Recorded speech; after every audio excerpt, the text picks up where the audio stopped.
नमन में है बच्चों। इससे पिछले लेक्चर में हम तत्पुरुष समास कर रहे थे, जिसमें हमने व्याधिकरण तत्पुरुष अर्थात प्रथमा, द्वितीय, तृतीय, चतुर्थी, पंचमी, षष्ठी, सप्तमी विभक्ति के तत्पुरुष समास हमने देखा, जिसे व्याधिकरण तत्पुरुष भी कहते हैं।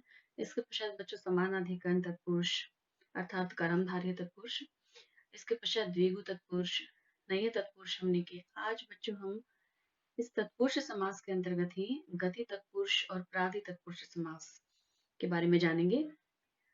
अब देखिए, यह है गति तत्पुरुष और प्रादि तत्पुरुष के लिए यहाँ जो सूत्र आ रहे हैं, इसमें देखिए यह है कु गति प्रातः, यह है कु गति प्रातः।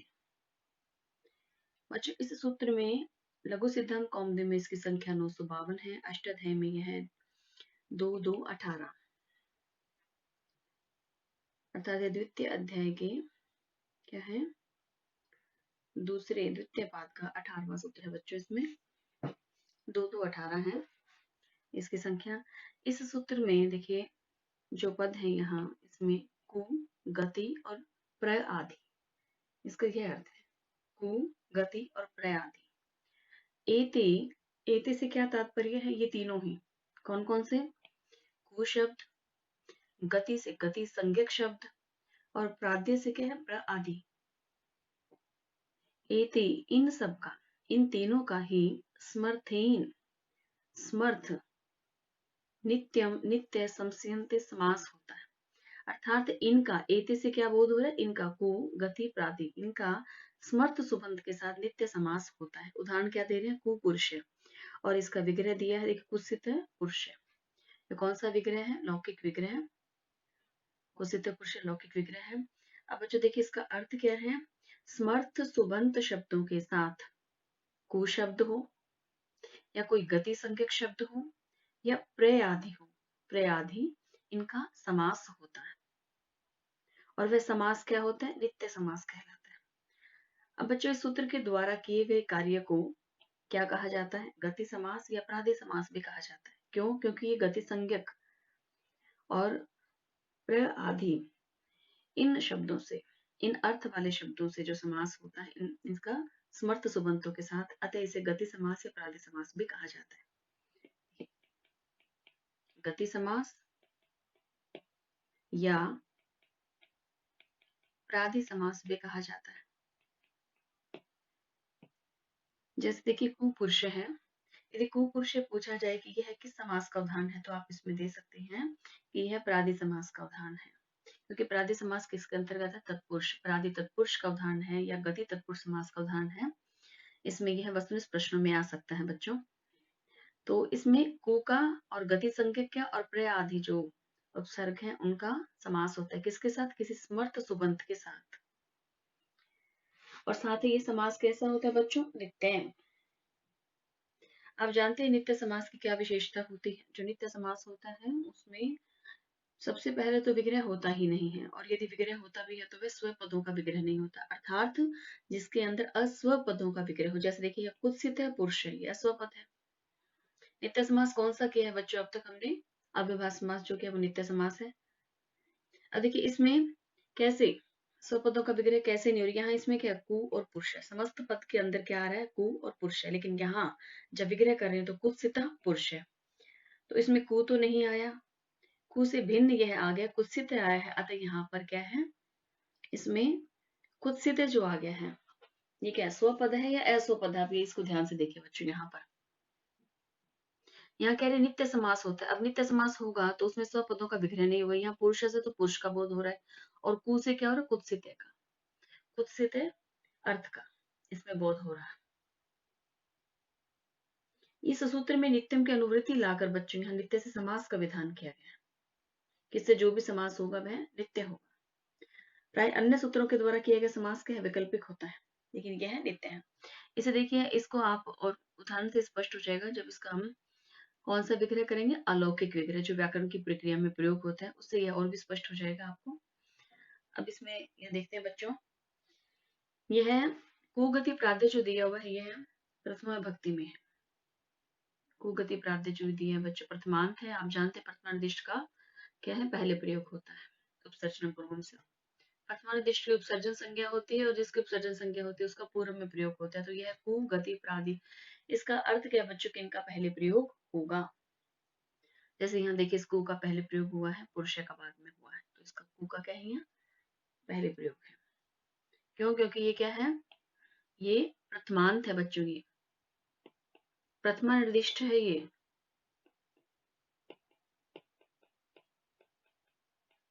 अर्थात प्रथमांत है, या प्रथमा विभक्ति वाला भी आप लिख सकते हैं, प्रथमा विभक्ति वाला, अतः यह पूर्व में प्रयोग होगा। अब देखिए बच्चों इसमें पिछले जो सूत्र हैं उनसे क्या इसमें अनुवृत्ति आ रही है बच्चों, सुपा की, कि किसी सुबंत के साथ होगा, सुपा की, समासे की, तत्पुरुष की, सहसुपा, विभाष्य इत्यादि पदों की अनुवृत्ति भी आ रही है, उनका अधिकार भी आ रहा है इसके अंदर, यहाँ साथ ही इसमें नित्यम की अनुवृत्ति भी आ रही है इसमें। अब देखिए ये इसमें कु तो बच्चों एक ही यहाँ शब्द है कु, जिसका समास होगा स्मर्थ शब्दों के साथ। जैसे देखिए कु पुरुष है, कु जना है, इस तरह के अन्य भी उदाहरण आपको देखने को मिलते हैं। इससे पहले भी देखिए आपने इस मास में ये किया है, तो कुपुत्र है, कुमाता है, कुपरीक्षका है, कुदृष्टि है, इस तरह से अन्य अर्थ किस अर्थ में आती है, कुत्सित अर्थ में होता है।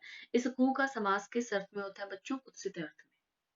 अब यहाँ देखिए साथ में कह रहे गति, अब यहाँ जो गति दिया है इसमें, गति से क्या तात्पर्य है बच्चों, यहाँ कि जितने भी गति संज्ञा करने वाले सूत्र हैं, गति संज्ञा करने वाले जो सूत्र हैं बच्चों वो लगभग 20 हैं।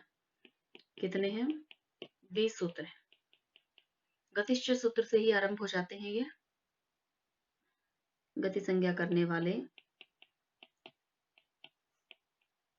सूत्र, लगभग 20 हैं। किससे आरंभ हो जाते हैं बच्चों ये? गतिश्च, गतिश्च से ही आरंभ हो जाते हैं ये।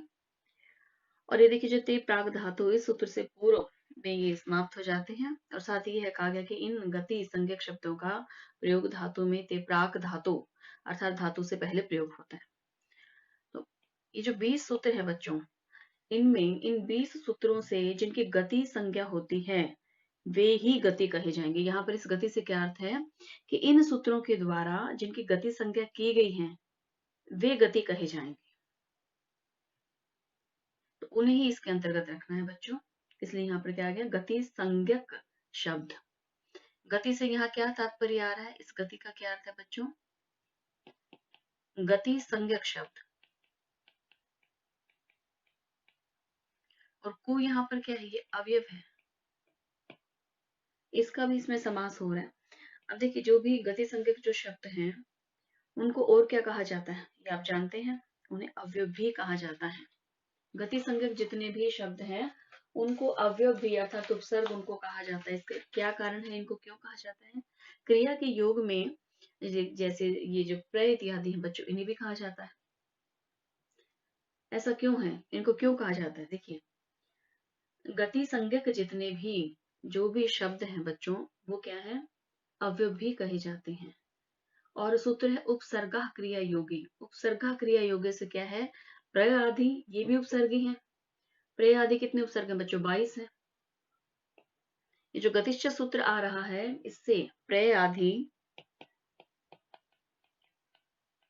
22 उपसर्गों के,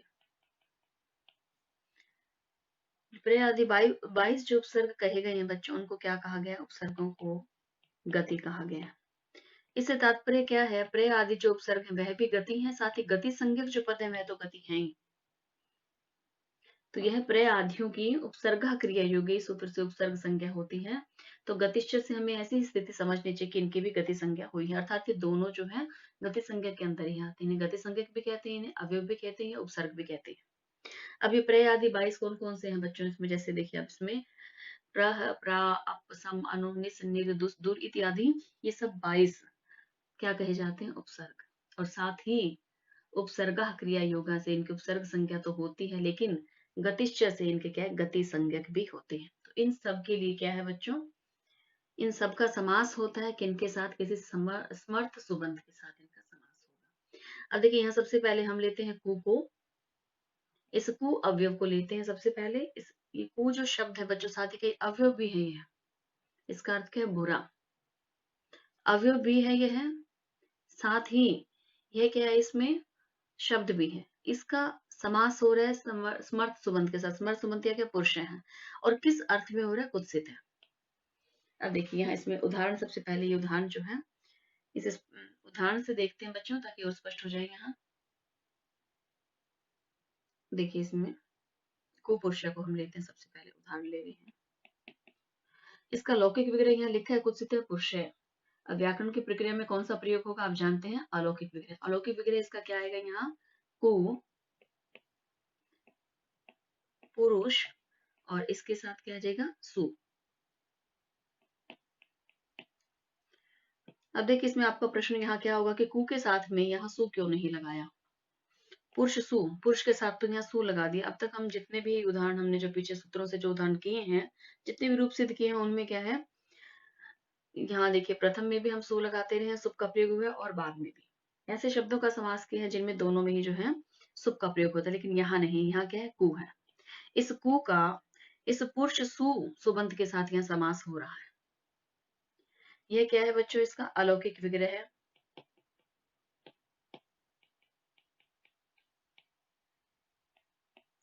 अब यहाँ इसमें कु के बाद में यहाँ सुप का प्रयोग क्यों नहीं है बच्चों? क्यों? क्योंकि ये कु अवयव है, इसलिए अवयव के साथ में सुप इत्यादि का प्रयोग नहीं होता। यही कारण है यहाँ पर क्या आ गया? कु। क्यों है? क्योंकि कु क्या है? एक अवयव है, अवयव के साथ में प्रयुक्त नहीं होंगे सुप। अतः यहाँ पर कु का पुरुष सु सुबंत के साथ समास किया जा रहा है। और इस कु का किस अर्थ में हो रहा है बच्चों? अर्थ कौन सा है? यह अर्थ कौन सा? कुत्सित। इस अर्थ में, कुत्सित अर्थ में है बच्चों, ये इसका समास हो रहा है। अब यहाँ समास किस सूत्र से हुआ? कु गति प्राद्य, जो सूत्र हम पढ़ रहे हैं बच्चों, इसी से ही तो होगा, कु से।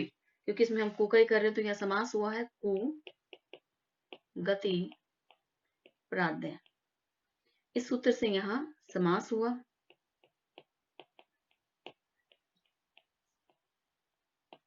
किसका समास हुआ? यहाँ पुरुष सु का।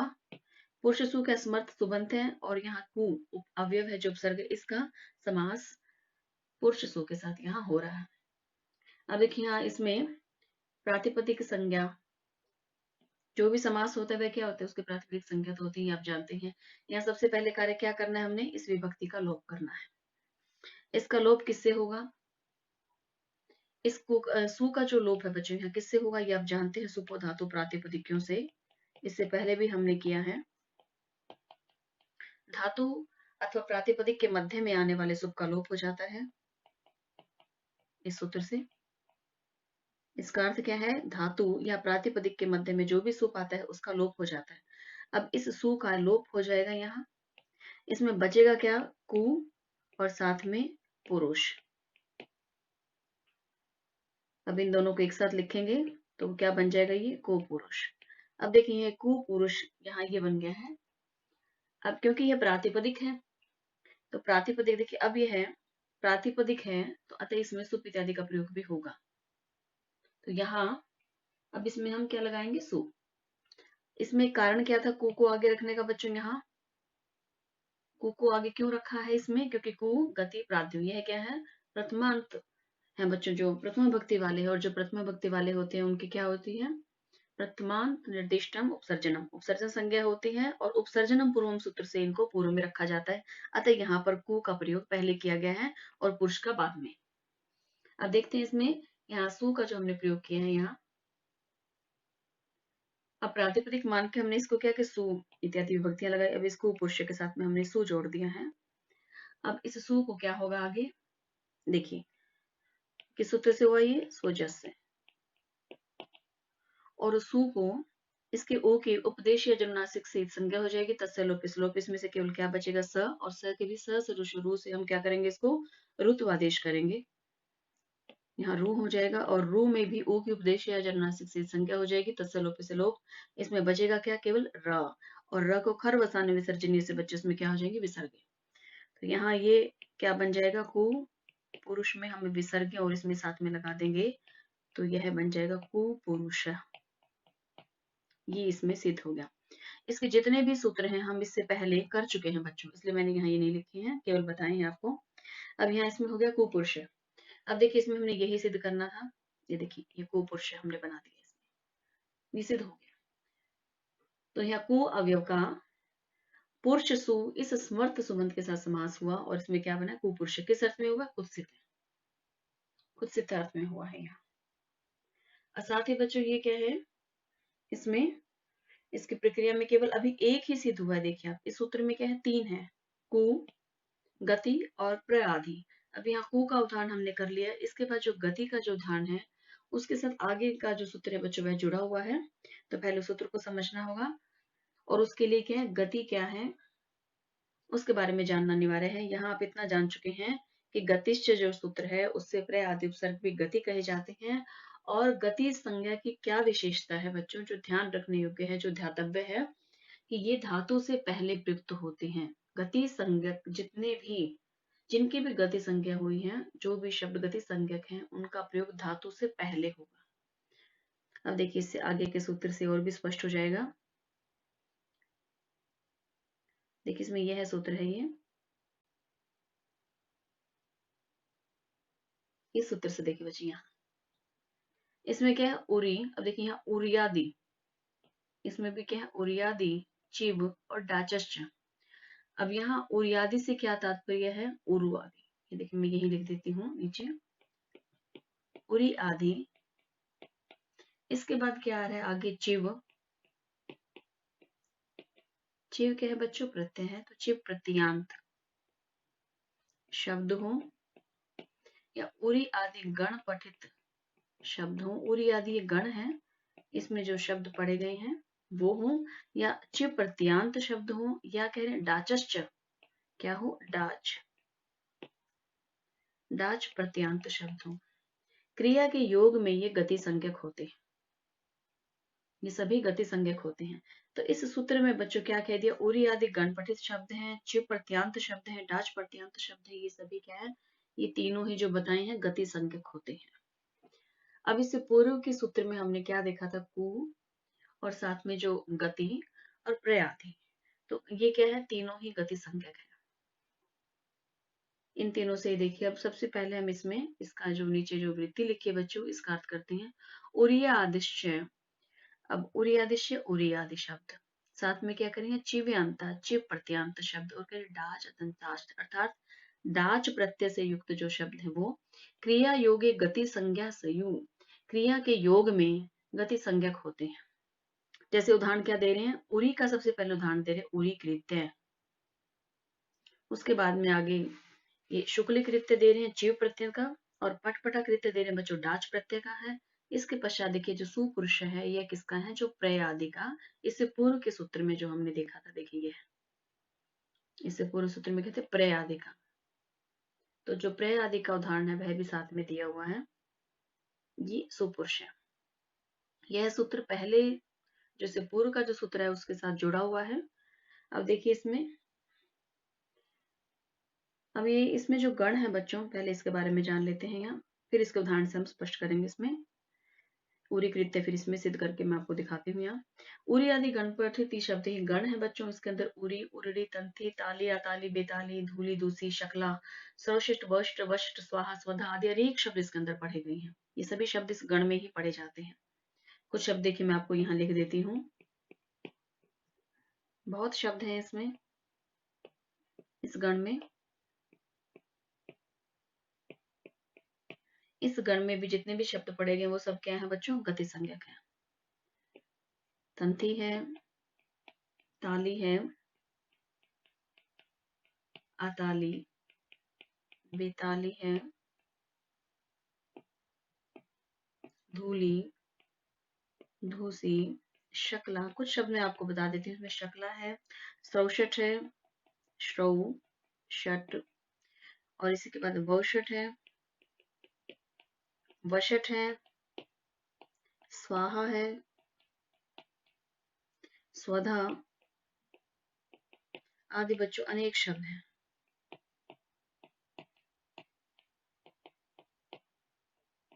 अनेक शब्द इसमें है जो पढ़े गए हैं। अब सबसे पहले हम इसमें बच्चों उदाहरण सिद्ध कर लेते हैं। उससे पहले आप गति संज्ञा के बारे में जान ही गए बच्चों कि ये कितने लगभग 20 सूत्र हैं जो गति संज्ञा करते हैं।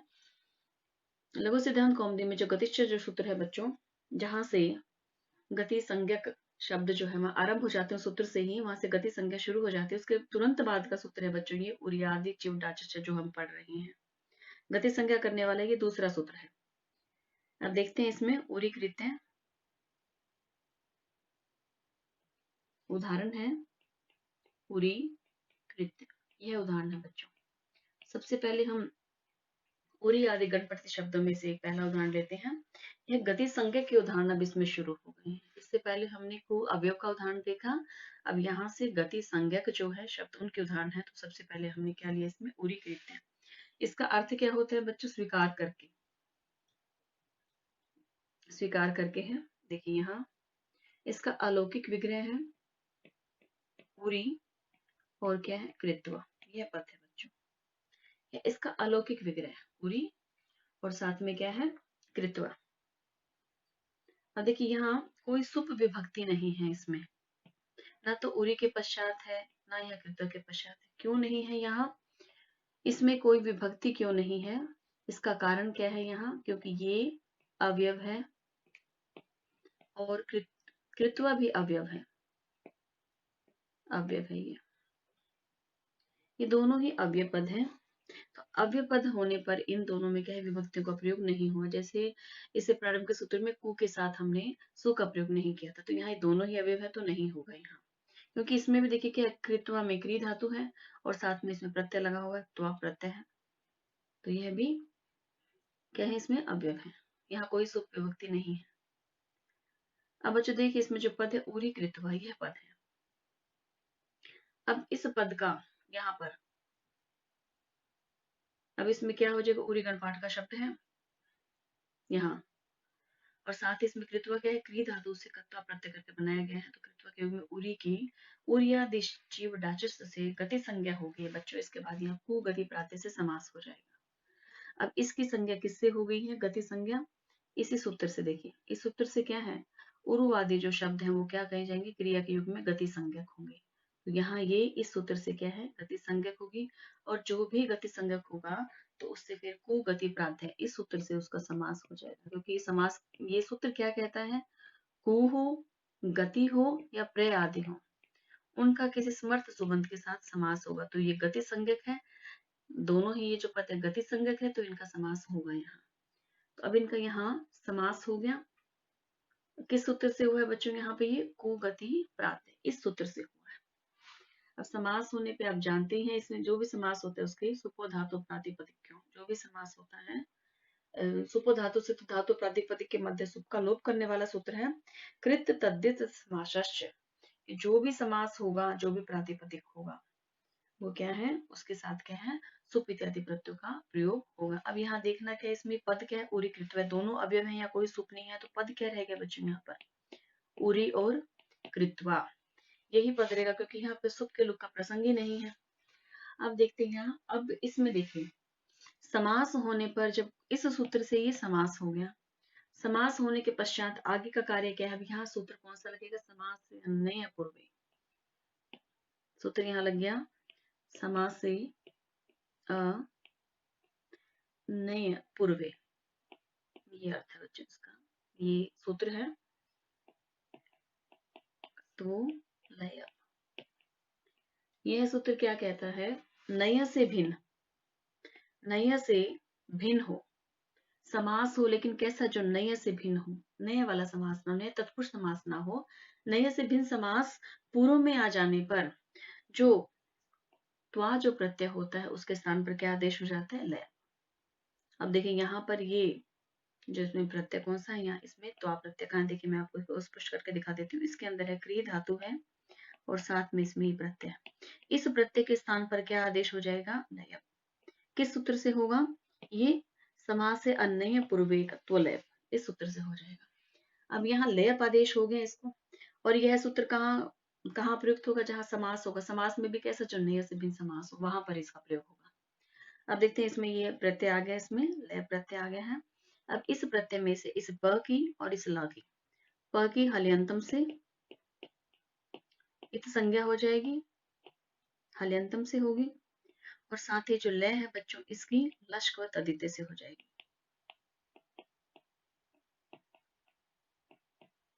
लश्क व तदिते से।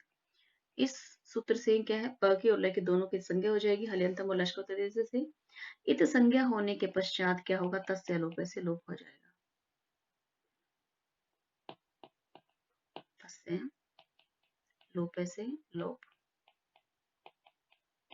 इसमें क्या बचेगा बच्चों, आप देखिए पै भी इसमें जो है लुप्त हो गया, प भी हो गया है, लय भी हो गया है, शेष क्या बचा इसमें, य। इसमें शेष रह जाएगा य। तो अब देखिए इसको लिखते हैं। अब इसमें क्या है, क्री, साथ में लयप में से क्या बचा, य। और इसके बाद में भी, इससे पहले क्या था, उरी। उरी साथ ही चल रहा है, तो उरी, देख उरी है, क्री है, और इस लयप का क्या बच गया बच्चों इसमें, यह भी चला गया, लय भी, और यह बच गया इसमें। तो उरी, क्री और ये पद बन गया। इसके पश्चात बच्चों यहाँ पर देखिए सूत्र कौन सा लगेगा, ह्रस्वस्य पितिकृति तुक। ये सूत्र आपने ध्यान में रखने हैं बच्चों, क्योंकि ये सूत्र जो है आगे के उदाहरणों में भी प्रयोग में आएंगे। ये क्या है, इसमें देखते हैं अब क्या है, ह्रस्वस्य,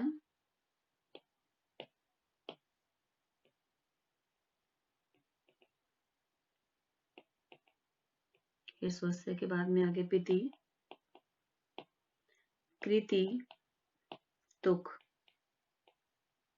इस सूत्र से क्या होगा बच्चों, तुक का आगम हो जाएगा। तुक से क्या तात्पर्य, यहाँ पर इसमें क्या आ जाएगा बीच में, अब तुक कहाँ आएगा, इसमें तुक का आगम होगा, लेकिन कहाँ आएगा इसमें, अब ये तुक उरी क्री के पश्चात, धातु के पश्चात होते हैं बच्चों ये। तो यहाँ आएगा उरी, इसके बाद क्री, और क्री के बाद यहाँ इसमें तुक का आगम, और यह शेष है ही इसमें। अब इसके बाद देखिए बच्चों यहाँ इसमें से तुक में से क्या शेष बचेगा, क के भी किससे हो जाएगी, हल्यंतम से संज्ञा हो जाएगी। देखिए क की हल्यंतम से, और इसमें बच्चों आगे क्या दिया हुआ है, ये ऊ जो है बच्चों इसकी, देखिए तुक में क चला गया, अब ऊ के उपदेश है आज अनुनासिक सूत्र से हो जाएगी इस ऊ की। कौन सा ऊ है, जो तय के नीचे जो ऊ की मात्रा है इसकी, ऊ की उपदेश है आज अनुनासिक से। दोनों की संज्ञा हो जाएगी, और इस संज्ञा होने के बाद क्या होता है, व्याकरण में आप ये जानती हैं उनका लोप हो जाता है। लोप होना क्या है, अदर्शनम लोप है, जो दिखाई नहीं देते लेकिन वहां विद्यमान रहते हैं, वह अदर्शनम लोप है।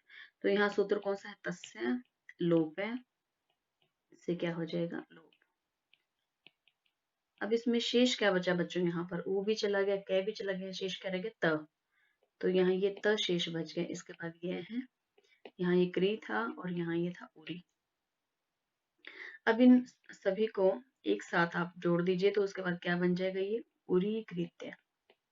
ये देखिए यह पद बन गया। अब इसे ऊपर देखिए, हमने यही पद बनाना था, लेकिन अभी इसमें क्या है, पद यह बन गया है, इसमें हम सु इत्यादि विभक्ति लगाएंगे, उसका भी लोप हो जाएगा बच्चों। यहाँ देखिए ये जो उरी कृत्य है, अब इसमें हम सु इत्यादि विभक्तियां लगाएंगे। सबसे पहले इसके साथ मैंने सु लगाया, यहाँ किस सूत्र से हुआ है ये, सोजस, इससे सु लग गया बच्चों, और इस सु का क्या है, लोप हो गया। किस सूत्र से हुआ है, अव्ययाद आप सुबह, इस सूत्र से है बच्चों। अवयव के परे रहते जो सुख का लोप हो जाते, एक अवयव है बच्चों, ये क्या बन गया है, क्योंकि ये क्या हो गया बच्चों, अवयव बन गया। इसका जब लोप ही हो गया, सु तो चला ही गया, बचा केवल क्या इसमें, उरी कृत्य ही। यही हमने सिद्ध करना था, सु इत्यादि विभक्ति लगाने के पश्चात भी यही रूप रहेगा, और ये क्या है, एक अवयव है। अवयव क्यों है, क्योंकि तो आज जो प्रत्यय है उसके स्थान पर ही लय पाया है, लय भी अवयव है, और अवयव के स्थान पर जो कुछ भी आ जाता है, हम जो कुछ भी उसमें करेंगे, जो भी उसमें आदेश हो रहा है, वह भी क्या होगा, अवयव ही माना जाएगा। तो इस प्रकार ये जो उरी कृत्य शब्द बना है बच्चों, यह क्या है, अवयव, एक अवयव है, और अवयव के रूप नहीं चलते हैं, इसी का प्रयोग होगा बच्चों, उरी कृत्य का ही। अब इसके पश्चात देखिए आगे, अब इसके बाद दूसरा जो इसमें उदाहरण आ रहा है शुक्ल कृत्यकार है। अब ये शुक्ल कृत्य किसका उदाहरण है? चिव प्रत्यय का। इसमें हमने उरी कृत्य किया था, उरी आदि जो गण में पढ़े गए शब्द हैं। इसी प्रकार से आप देखिए इसका उररी का भी बनाएंगे, क्री धातु के साथ ही होगा तो उररी कृत्य बन जाएगा। जैसे ये उरी कृत्य बना है तो उररी कृत्य। इसी प्रकार से तंथी का बनाएंगे आप क्री धातु के साथ तो उरी, जैसे उरी कृत्य बना है वैसे क्या बन जाएगा? तंथी कृत्य। इस तरह से ताली कृत्य, अताली कृत्य, क्री धातु के साथ ऐसे ही इनमें सब में बनेगा। शुक्ल कृत्य का देखते हैं अब, यह चुप प्रत्यांत है। इसमें कैसे जो है चिव प्रत्यय लगा हुआ है। अब इस उदाहरण को स्पष्ट करती हूँ मैं। ये किसका उदाहरण अब हम कर रहे हैं? चिव प्रत्यांत का। शुक्र कृत्य को इसके बाद यहाँ सिद्ध कर देते हैं बच्चों। देखिए यहाँ कौन सा आ रहा है? शुक्ली, साथ में क्या है? कृत्य, क्री धातु से ही हो रही है और ये किसका है? चिव प्रत्यांत का उदाहरण है बच्चों।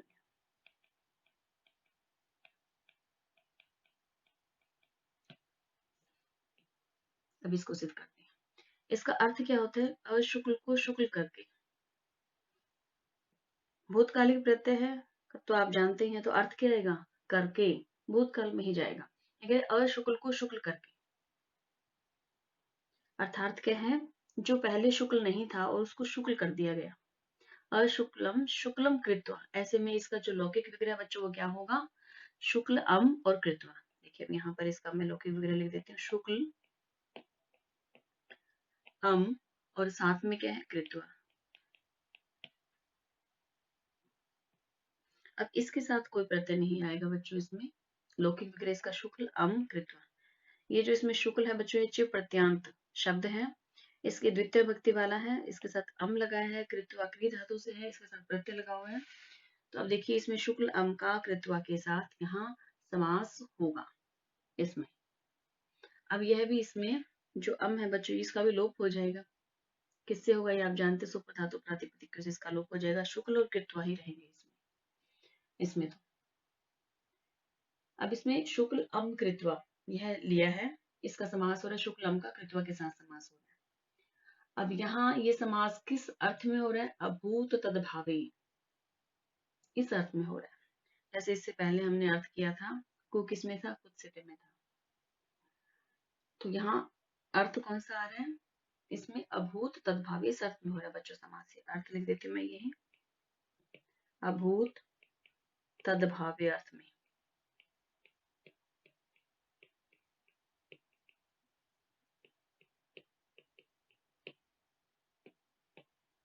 इस अर्थ में हो रहा है, इसका है शुक्लम का कृत्वा के साथ। अब देखते हैं इसके पश्चात यहाँ।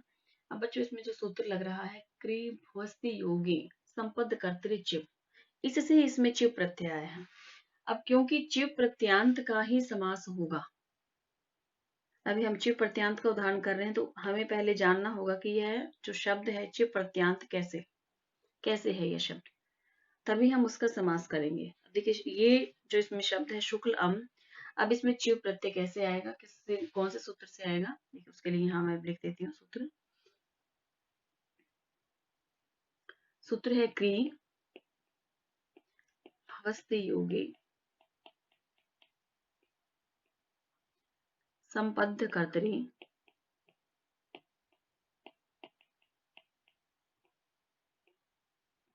साथ में क्या है? चिव।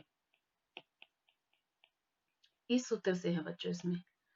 इसमें इसका क्या अर्थ होता है? देखिए क्री, इसमें धातु में क्री है, भू है और अस है, इनके योग में होता है। जैसे देखिए यहाँ क्री धातु है तो इनके योग में जो है चिव प्रत्यय आता है, संपन्न होता है। तो यहाँ इन देखिए क्री भू और अस, इनमें से यहाँ क्री धातु है। क्री धातु में क्या त्वा प्रत्यय है तो कृत्वा बना हुआ है इसमें। तो क्री धातु के योग में अब कहीं यहाँ चिव प्रत्यय आ जाएगा। और कहाँ आएगा? देखिए इसमें इस अम का तो हमने लोप कर दिया, सुपो धातु, इसका लोप हो जाएगा बच्चों किसे? सुपो धातु प्रातिपदिक से। सूत्र में यही लिख देती हूँ नीचे।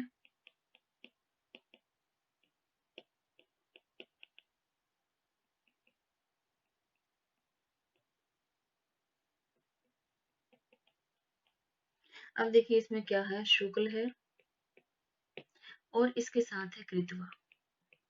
अब यहाँ इस सूत्र से इसमें चिव प्रत्याहार कहाँ आएगा? यहाँ शुक्ल और कृत्वा के बीच में आएगा चिव प्रत्यय इसमें। क्योंकि गति संज्ञक जो होते हैं, जो भी प्रत्यय गति संज्ञक जितने भी हैं, चिव प्रत्यांत क्या है, यह भी तो गति संज्ञक है बच्चों। चिव प्रत्यांत भी तो गति संज्ञक है। तो जो गति संज्ञक होता है उसका कहाँ प्रयोग होता है, धातु से पहले। तो यहाँ धातु क्या है, क्री है, क्री से पहले इसका प्रयोग होगा, इसलिए ये यहाँ क्री से पहले इसका प्रयोग आया है चिव, इसलिए ये यहाँ बीच में लगा है, क्री से पहले हो गया है और शुक्ल इस शब्द के बाद में आया। हमें इसमें देखना है कि सिर्फ धातु देखनी है, धातु से पहले चिव का प्रयोग करना है। अब यहाँ इस चिव में से, इसमें देखिए इस चिव में से च की इस संज्ञा किससे हो गई, अब ये आप जानते हैं, छोटा सा ही सूत्र है चोटो। तो इसमें चोटू से इत संज्ञा होगी किसकी, च की।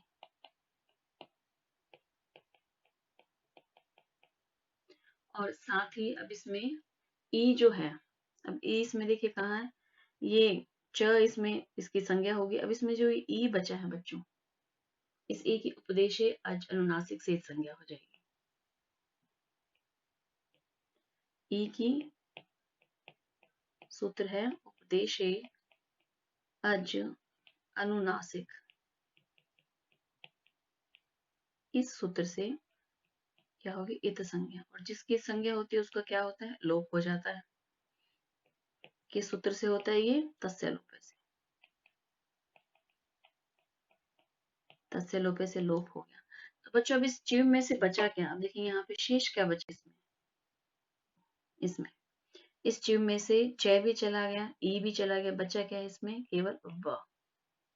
इसमें व शेष बचा, इसके साथ एक कृत्वा है और इससे पहले क्या है, शुक्ल है। तो यह वह बचा। अब आप जानते हैं जो एक ही वर्ण बचा हो तो उसके क्या हो जाती है, अप्रयुक्त संज्ञा। अब यहाँ ये एक ही वर्ण बचा है बच्चों, देखिए एक वर्ण ही है, वह है, इसमें से स्वर भी जो है वो चला गया, ये केवल एक वर्ण बचा है। अब एक वर्ण जो बचता है उसकी कौन सी संज्ञा होती है, अप्रयुक्त संज्ञा होती है। और जिसकी अप्रयुक्त संज्ञा हो जाती है उसका क्या हो जाता है, लोप हो जाता है। अब ऐसे अन्य भी प्रत्यय हैं, केवल यहाँ च्यू प्रत्यय ही नहीं, इस प्रकार देखिए केवल च्यू प्रत्यय ही नहीं है, अभी तो क्विप है, क्वीन है, चिव है इत्यादि भी ऐसे प्रत्यय जिनमें क्या है, वी शेष रहता है, अर्थात वी का क्या है, वह बचता है। तो वी का जो अप्रयुक्त वह है उसका लोप हो जाता है।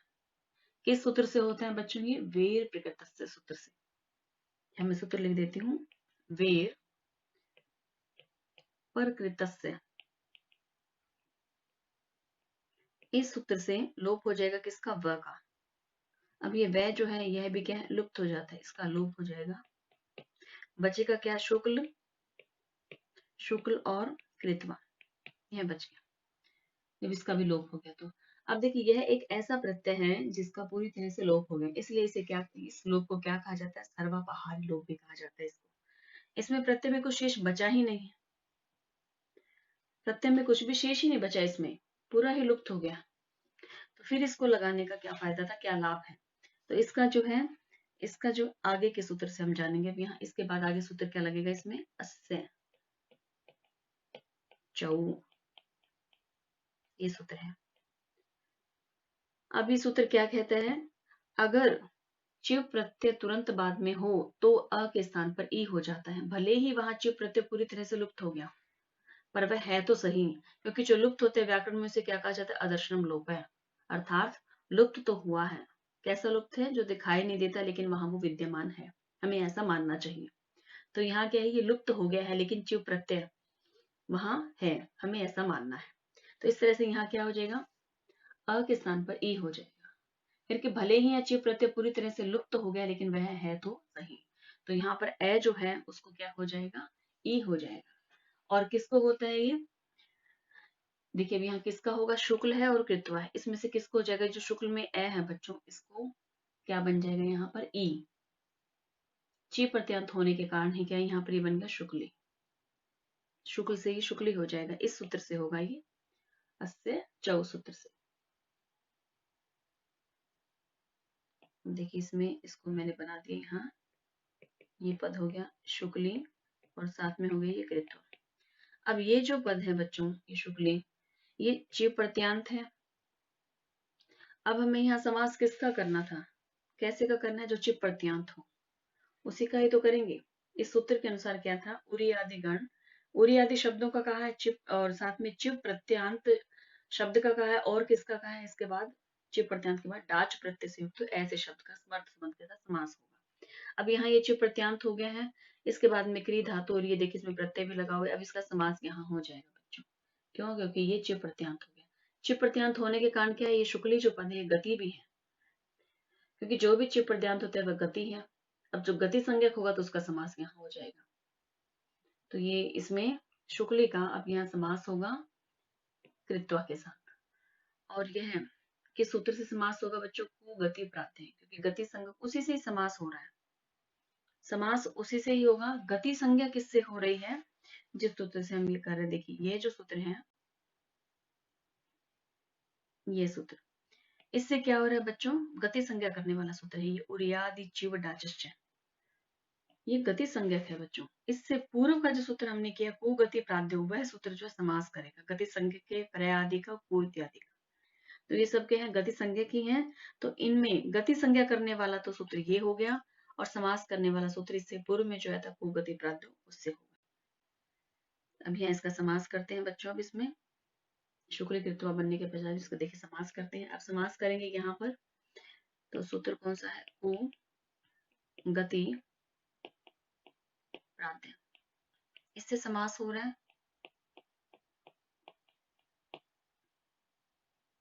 इससे क्या है? समास हो जाएगा को गति प्राध्य सूत्र से। अब समास होने के बाद इसमें आप जानते हैं आगे की प्रक्रिया क्या होगी, इससे पहले भी हम कर चुके हैं। समास से अन्य पूर्वकत्व लय से इसमें लय प्रत्यय आ जाएगा। सूत्र क्या है? समास से नया पूर्वे तो लय। अब इसमें क्या होगा? त्वा जो प्रत्यय है उसके स्थान पर लय प्रत्यय हो जाएगा। इसमें हम पहले अलग कर लेते हैं, क्री धातु है और ये प्रत्यय है इसमें कत्वा, इसके स्थान पर बच्चों अब यहाँ पर क्या आ जाएगा? लयप, लयप आ जाएगा। क्री ऐसे ही रह जाएगा, इससे पूर्व में शुक्ली, इस तरह से होगा बच्चों, शुक्ली, क्री और लयप, ये लयप प्रत्यय हो गया। अब इसके बाद में, अब इस लयप में से भी मैं पहले ही बता चुकी, इससे पहले के उदाहरण में भी हम कर चुके हैं। इस लयप में से प की हलंतम से संज्ञा हो जाएगी, और यहाँ जो लय आए इसके लश को तरीके से संज्ञा हो जाएगी। इसमें से बचेगा क्या? केवल य, इसमें से यह शेष रहेगा बच्चों। इसमें से क्या बचा? य, और यहाँ से था क्री, और यहाँ से था शुक्ली। अब इसके बाद ये जो यह बच गया है, अब सूत्र कौन सा आएगा? ह्रस्वस्य पिति कृति तुक, देखिए यहाँ आ जाएगा ये ह्रस्वस्य इति कृति तुक, ये सूत्र भी हम पहले कर चुके हैं।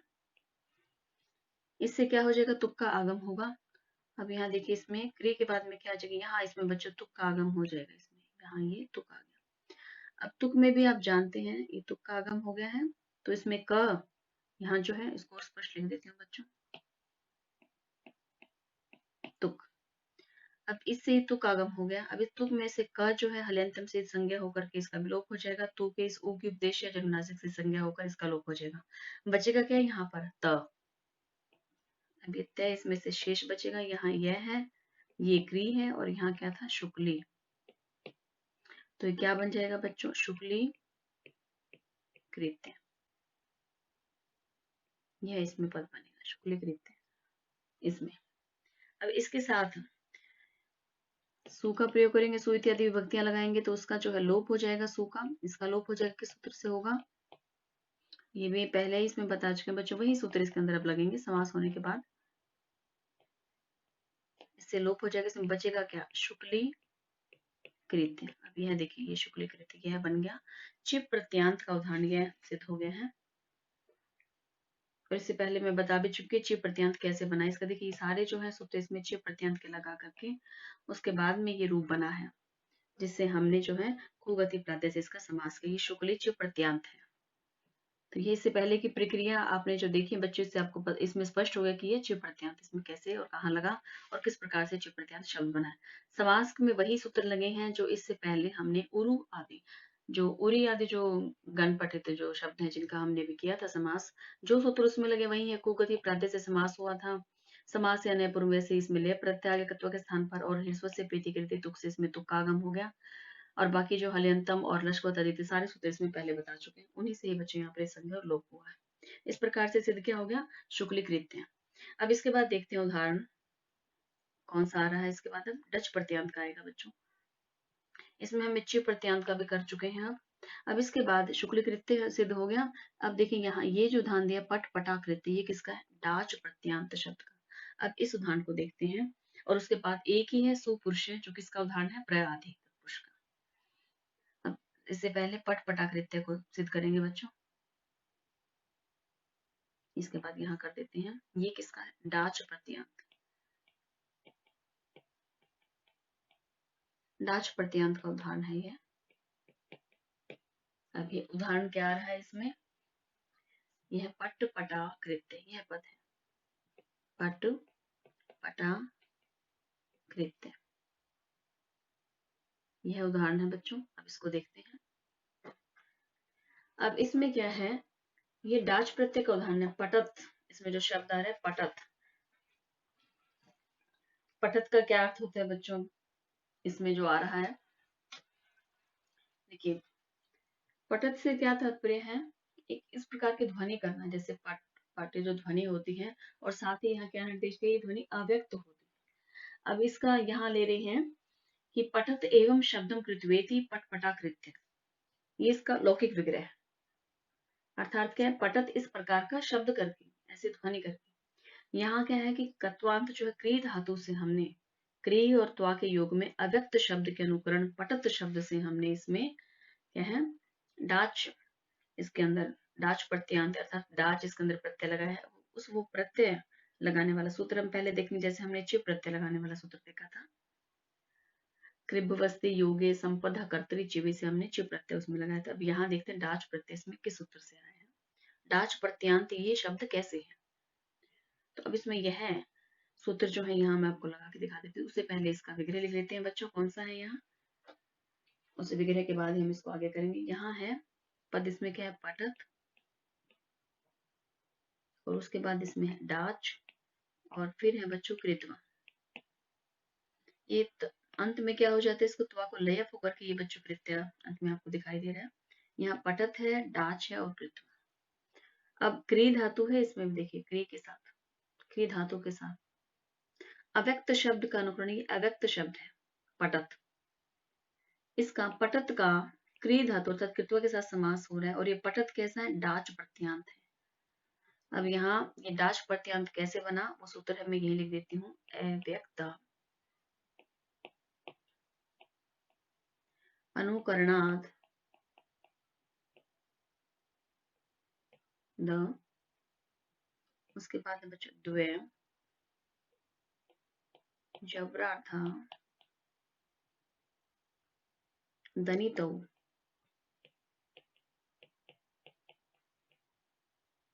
डाच।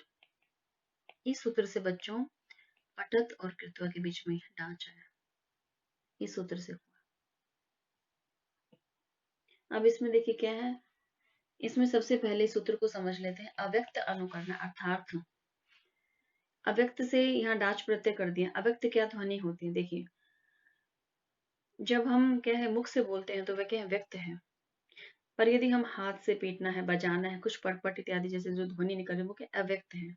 तो यहाँ पर अव्यक्त जो है कौन सा है बच्चों, पटत। पटपट की जो ध्वनि होना है, जैसे हाथ से कुछ पीटे या कोई ऐसे ध्वनि करे तो वो क्या अव्यक्त है। तो यहाँ पर क्या करें, अव्यक्त का अनुकरण कर रहे हैं, किसी अव्यक्त शब्द का अनुकरण कर रहे हैं जब हम, और वह अव्यक्त शब्द के दो स्वर वर्ण वाला, साथ ही उस अव्यक्त शब्द के तुरंत बाद इति का प्रयोग ना हो, तो वहां डाच प्रत्यय होगा। ये क्या कह रहे हैं इसमें, अनितौ इति का प्रयोग ना हो वहां पर, और साथ ही कह द्वे अच अर्थात उसमें दो अच हो, दो स्वर हो, उसमें अव्यक्त का अनुकरण करने वाला हो, अव्यक्त शब्द उसका अनुकरण कर रहा हो। तो यहाँ पटत अव्यक्त शब्द का अनुकरण कर रहे हैं, या उसमें दो स्वर हो, ये कंडीशन है इसमें, साथ ही उसके अंदर क्या अनितौ अर्थात इति का प्रयोग ना हो, तो वहां डाच प्रत्यय होगा। क्योंकि वाक्य कैसे बनेंगे, देखिए वाक्य में या तो क्या आएगा, पटत इति करोति, या तो क्या होगा, पठत इति करोति, कि पट पट ऐसा करता है, यदि वहां इति नहीं है तो क्या आ जाएगा, पठत पठत करोति, वहां पठत का 2 बार प्रयोग हो जाएगा कि वह पटपट ऐसा करता है, वह क्या है, ध्वनि। तो इस तरह से इसका वाक्य में भी ऐसे प्रयोग होता है। अब यहाँ ये पठत जो पद है, यह क्या है, डाच प्रत्यांत है। ये पठत इसमें क्या है, डाच प्रत्यांत है। साथ ही ये क्या है, उरी आदि जो ये इसमें हमने ऊपर सूत्र किया है बच्चों, सूत्र से गति संज्ञक भी है। डाच प्रत्यांत होगा तो गति संज्ञक, क्योंकि जो चिव प्रत्यांत है, जो डाच प्रत्यांत है, जो उरी आदि गण में पढ़े गए ऐसे सभी शब्द क्या कहे जाते हैं, गति संज्ञक। तो यह पठत जो है इसमें भी डाच प्रत्यय है, तो यह गति संज्ञक कहलाएगा। जो भी गति संज्ञक होगा उसका को गति प्राप्तियों से समास होगा। समास विधान करने वाला सूत्र इसमें एक ही है, को गति प्राप्तियों। जो गति संज्ञक शब्दों का समास करेगा वह कौन सा सूत्र है बच्चों, को गति प्राप्तियों। इस सूत्र से तो क्या हो रहा है, केवल जो सूत्र हम अभी पढ़ रहे हैं बच्चों, इससे तो गति संज्ञक हो रहा है, ये गति संज्ञा करने वाला सूत्र है। अब देखते हैं इसके बाद आगे यहाँ क्या है इसमें। अब देखिए डाच प्रत्यय में जो है इसमें च जो आया है इसके हल्यंतम से ये संज्ञा हो जाएगी, और साथ ही जो ये ड है इसकी चूटू से संज्ञा हो जाएगी। बचेगा क्या, केवल इसमें आ। इसमें च की किससे होगी, हल्यंतम से, इत संज्ञा। ड की किससे होगी, चोटू से। इसमें से शेष क्या बच जाएगा, अब इसमें शेष बचेगा बच्चों आ। इसमें से रह क्या गया, केवल आ। अब यहाँ पर ये देखिए क्या बन गया, पठत आ और कृत्व। अब यह बन गया, इसमें केवल आ शेष बच गया। अब देखिए इसके बाद जो सूत्र है, डाची बहुलम दे भक्त, ये सूत्र आएगा। इस सूत्र से क्या होगा देखते हैं, डाची, उसके बाद क्या, बहुलम द्वे भक्त। यह क्या है बच्चों, ये वार्तिक है, हाँ ये वार्तिक है। सूत्र ये ऊपर है, ये सूत्र है बच्चों, ये क्या है, ये वार्तिक है। तो इस वार्तिक से क्या होगा इसमें, फिर डाची बहुलम द्वे भक्त है। इस वार्तिक से पटत जो है उसको द्वित्व करके बाद में डाच प्रत्यय हो जाता है। इसको द्वित्व हो जाएगा यहाँ इस सूत्र से, 2 बार हो जाएगा ये। कैसे हो जाएगा इसमें देखते हैं, ये पटत, इसके बाद फिर से पटत, और इसके बाद क्या आ जाएगा इसमें, आ, डाच प्रत्यय का जो आ बचा था, और फिर हो जाएगा इसमें कृत्वा। इस तरह से हो जाएगा बच्चों अभी,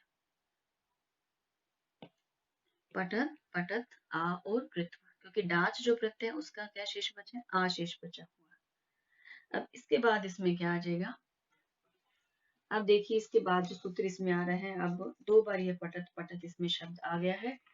इस सूत्र से इसमें क्या हो गया, डाची बहुलन द्वे भक्त 2 बार हो जाते, इस वार्तिक से ये 2 बार प्रयोग हो गया। सूत्र इसमें ये है बच्चों, पटाच प्रत्यय करने वाले ये वार्तिक है। अब इसके बाद देखो आगे इसमें जो आ रहा है बच्चों सूत्र, इसमें नित्य, इसमें जगह नित्यम आम्रीडिति डाचिति वक्तव्य, ये वार्तिक है। इससे क्या हो जाएगा, इसको पररूप, इसमें आ रहा नित्यम आम्रेडिते डाचिति,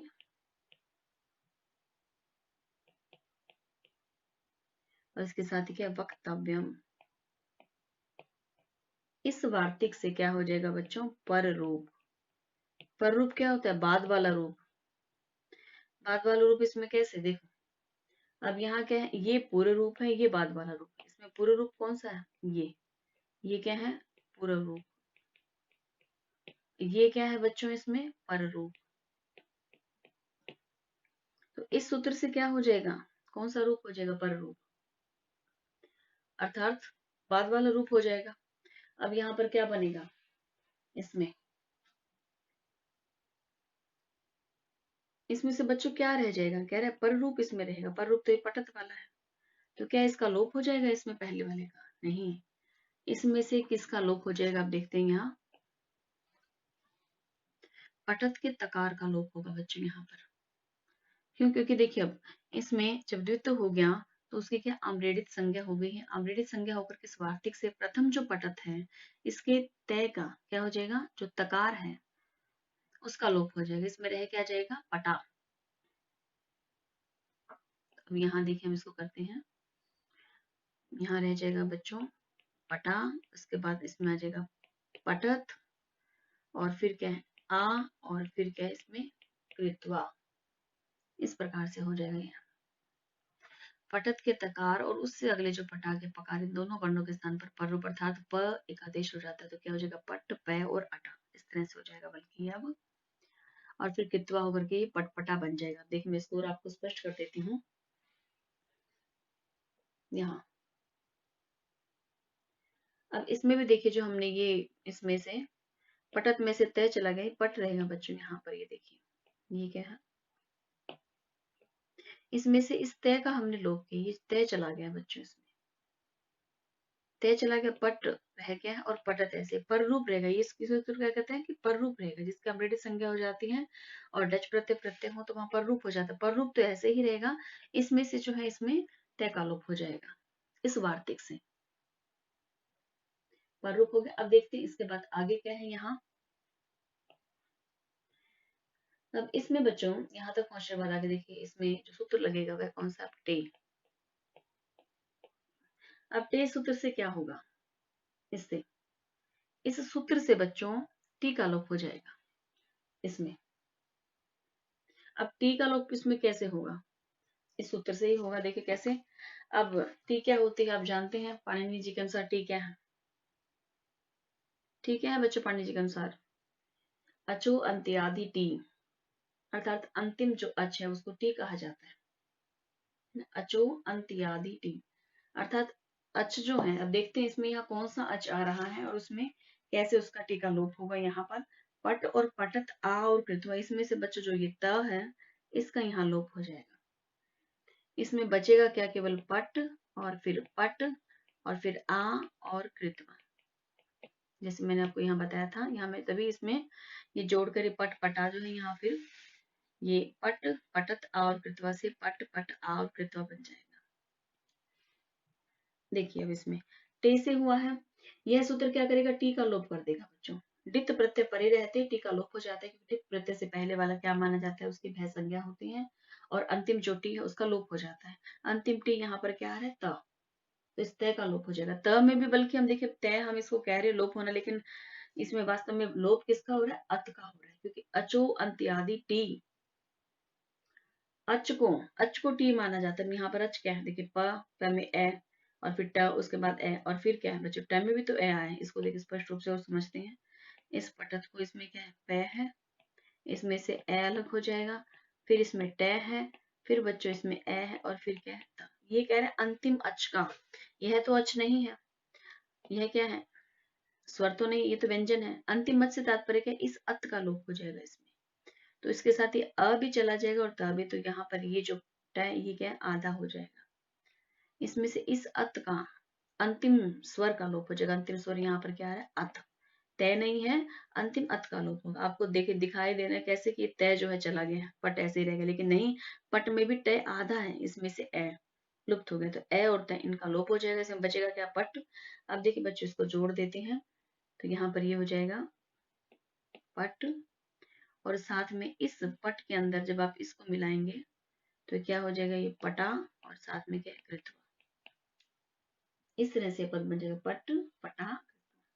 अब ये देखिए ये जो बना है बच्चों इसमें पट पटा, ये क्या है, डच प्रत्यांत शब्द है, इसमें डच प्रत्यय लगा हुआ है और ये डच प्रत्यांत है तो गति संज्ञक भी है, और गति संज्ञक है तो इसका समास हो जाएगा। किस सूत्र से होगा, इसमें उ गति प्रांत, इस सूत्र से इसमें समास हो जाएगा।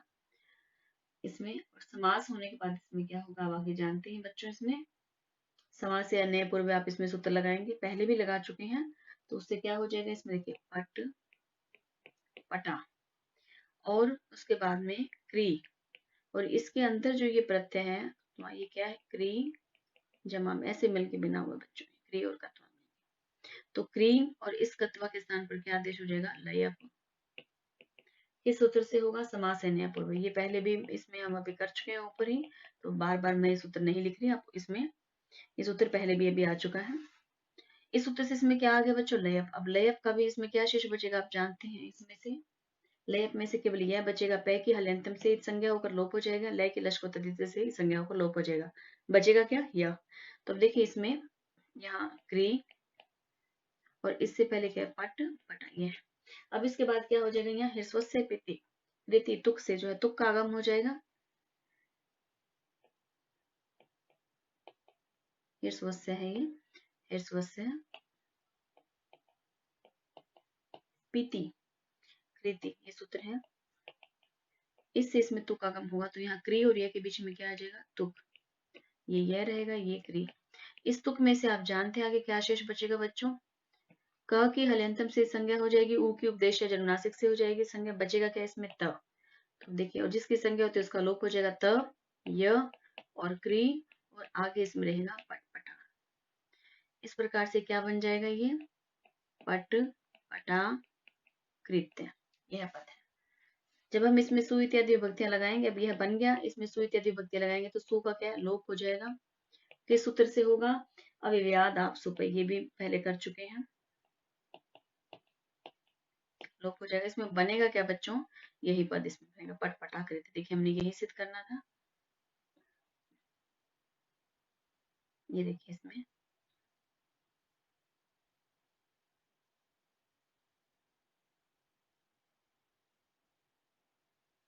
इसमें सूत्र कहाँ है, देखते हैं बच्चों, ऊपर चला गया शायद। ये देखिए इसमें ये हमने पट पटा कृत्य यहाँ सिद्ध कर दिया है। तो अब इसमें उरी गण के, जिसमें उरी गण के चिप प्रत्यांत जो पद है उसके, चिप प्रत्यांत शब्द के और डाच प्रत्यय के तीनों उदाहरण हम देख चुके हैं। अब देखिए इससे पूर्व में जो सूत्र था कु गति प्राप्त, यही था, कु का हमने उदाहरण देख लिया था, कुपुरुष है, और गति संज्ञा के उदाहरण हमने सारे यहाँ देख लिया। अब प्रय आदि का रह गया बच्चों, उसमें क्या सुपुरुष है। अब ये सुपुरुष है, प्रय आदि का उदाहरण है, इसको और सिद्ध करके देख लेते हैं। देखिए इसके बाद मैं आपको नीचे अब सिद्ध करके दिखा देती हूँ। यहाँ ये किसका है, प्रय आदि का उदाहरण है।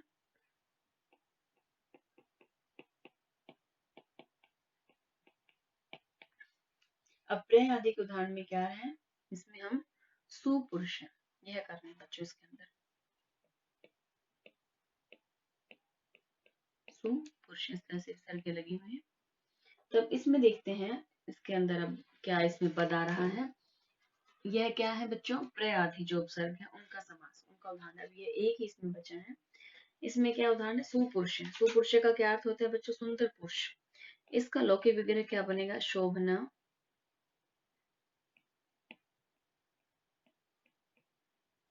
पुरुष है।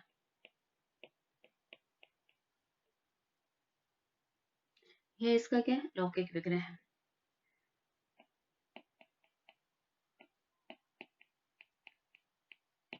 अब हमें व्याकरण की प्रक्रिया में लौकिक विग्रह करना है, तो देखते हैं इसमें सु पुरुष और सु।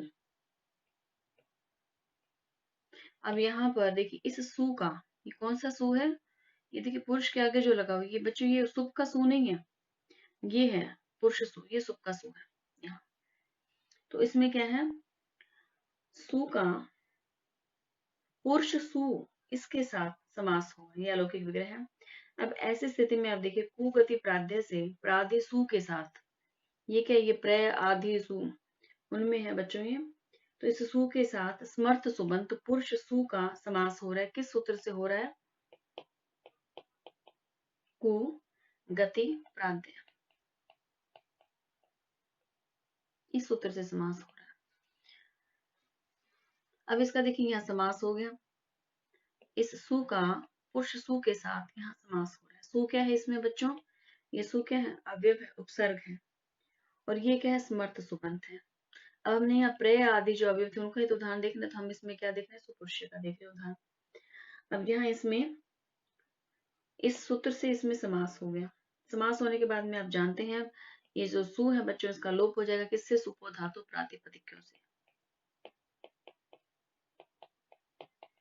इस सूत्र से इसका लोप हो जाएगा, यहाँ क्या रह जाएगा, पुरुष, और आगे क्या रह जाएगा बच्चों, सु। अब ये सुपुरुष है। अब आप इसमें जानते हैं कि प्रथमादिष्ट इसमें कौन है, सु, ये सु क्या है, प्रथमा निर्दिष्ट, क्योंकि इस सूत्र में क्या था, कुगति प्रत्यय, ये प्रथमांत निर्दिष्ट है बच्चों, ये मैंने बताया था सूत्र।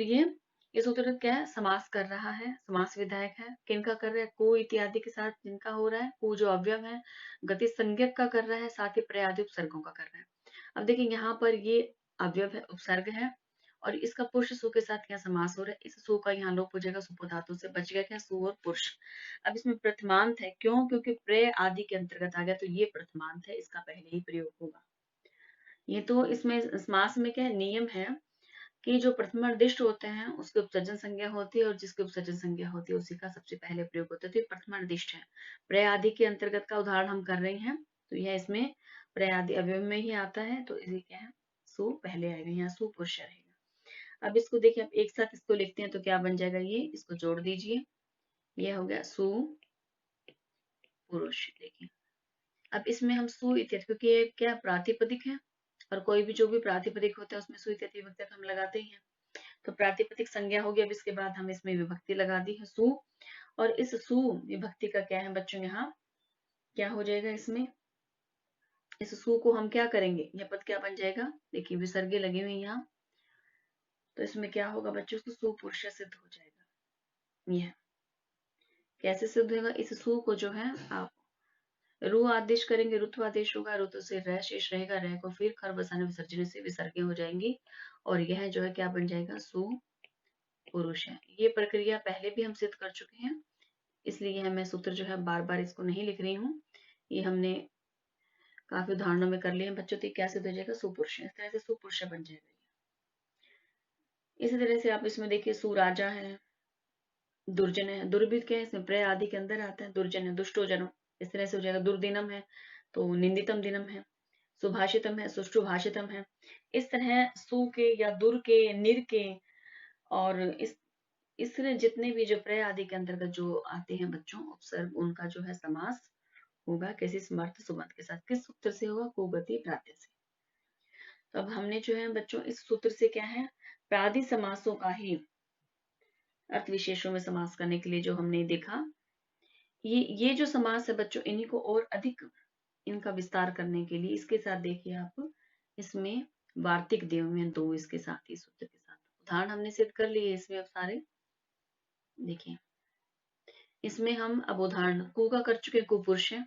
गति संज्ञक में हम उरी कृत्य, उरी आदि जो गणों में पढ़ा गया उनका कर लिया है, शुक्ल कृत्य चिप प्रत्यांत का कर लिया, पटपड़ा कृत्य डाच प्रत्यांत का भी हमने उदाहरण कर लिया, सुपुरुष है, और ये प्रय आदि का भी हमने इसमें उदाहरण सिद्ध कर लिया।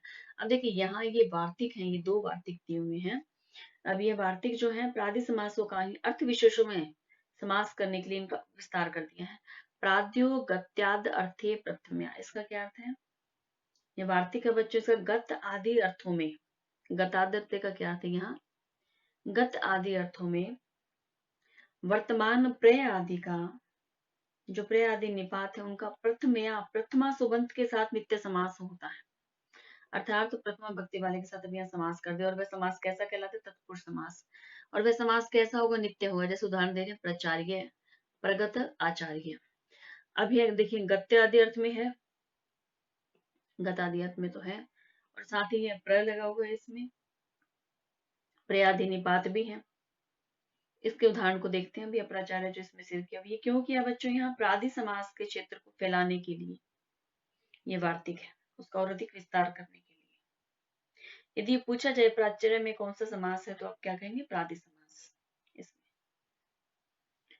अब इसको और देख लेते हैं, यहाँ प्रादि का जो दिया है बच्चों, प्रय आदि जो उपसर्ग है उनका गति आदि अर्थ में प्रथमा के साथ समास होता है, इसका ये अर्थ है। अब इसमें देखिए जो उदाहरण दिया है, मैं उसे आपको यही करके दिखा देती हूँ। देखिए उदाहरण क्या दिया, प्रचार्य। अब देखिए इसका यह पद क्या है, प्रगत, आचार्य, यह दिया है प्रचार्य। यह क्या है बच्चों, इसका कौन सा विग्रह है, ये विग्रह कौन सा आ गया, प्रगत आचार्य, इसमें लौकिक विग्रह है। अब व्याकरण की प्रक्रिया में हमने कौन सा करना है, अब वो लिखते हैं।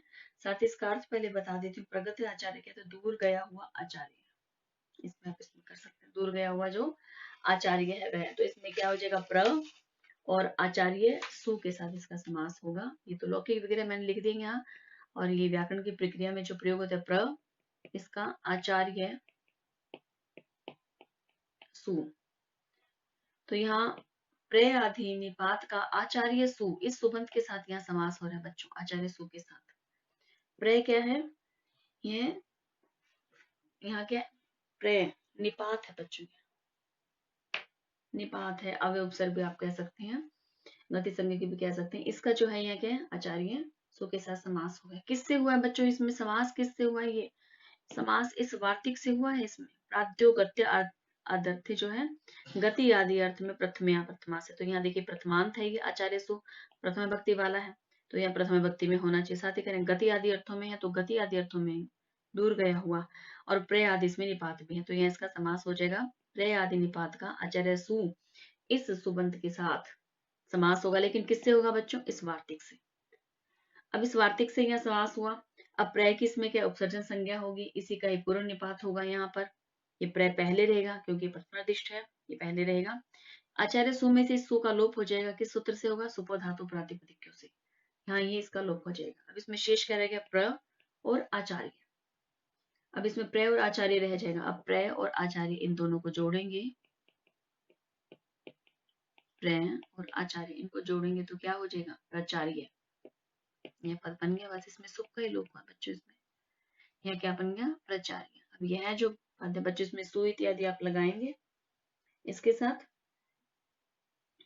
इसमें जब आप सु इत्यादि लगाएंगे तो सु को फिर आप इसमें क्या करेंगे, सु को रुत्व आदेश हो जाता है, रुत्व से फिर उसमें र को क्या हो जाएगा, उसके बाद खर बसाने विसर्जनी से उसमें र को विसर्ग होकर के यहाँ इसके पीछे विसर्ग लग जाएंगे, रूप का सिद्ध हो गया प्राचार्य, ये हमने इसमें सिद्ध कर दिया,